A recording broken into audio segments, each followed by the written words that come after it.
Hi, my name is Paul, and this is day 25 of our Advent series.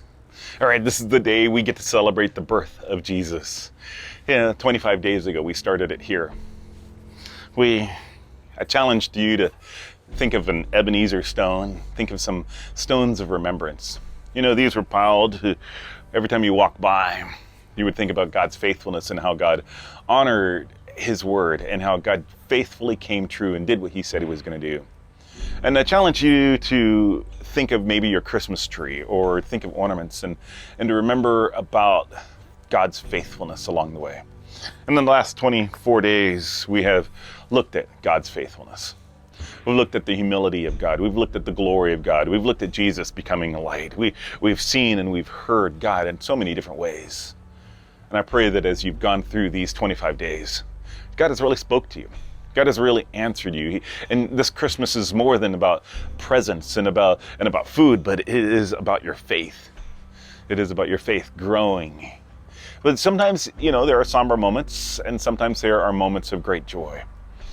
And can you imagine Mary and Joseph on the day that Jesus was born, basically that night that He was born? It's kind of the accumulation of their faith. Mary's faith was there, but it was expressed when she said to the angel, "May your words come true." Oh, Mary, a great woman of faith. And then she went to her Aunt Elizabeth's house. And then Joseph, she came back and she told Joseph, and Joseph, being a righteous man,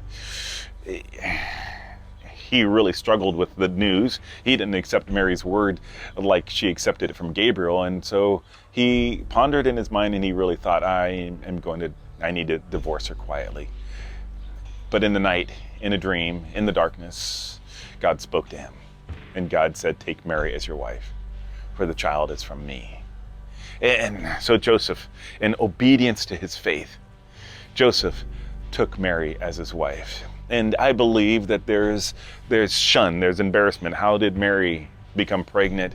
In the rumors and the family strife. And so the census happened and Joseph had to go to Bethlehem, and Joseph wasn't welcomed back into his aunts and uncles' houses and maybe even his dad's house where dad grew up, because Joseph went into Bethlehem and there was no room for them in the inn.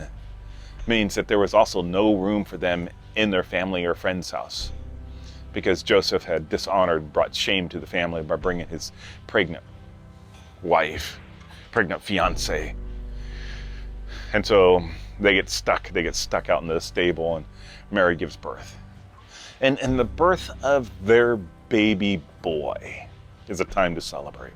It is accumulation of their faith. And yeah, Mary's pregnant, but, and Joseph, is Joseph questioning it? Joseph doubting? I don't know. And then all of a sudden, the baby comes out. And it's a boy. It's a boy. And all of their doubts, all of it are erased when they see baby Jesus, the Son of God, the boy born to them. And it's just like their faith is just real, and so they celebrate it. And that's what we're going to do today. You're going to do with your family. You're going to do with your friends. I want you to celebrate that Jesus Christ came, that He was born.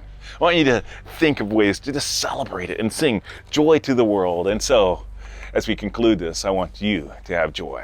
I want you to celebrate all the good things that God has given you. In the name of Jesus. Blessings to you. Bye-bye.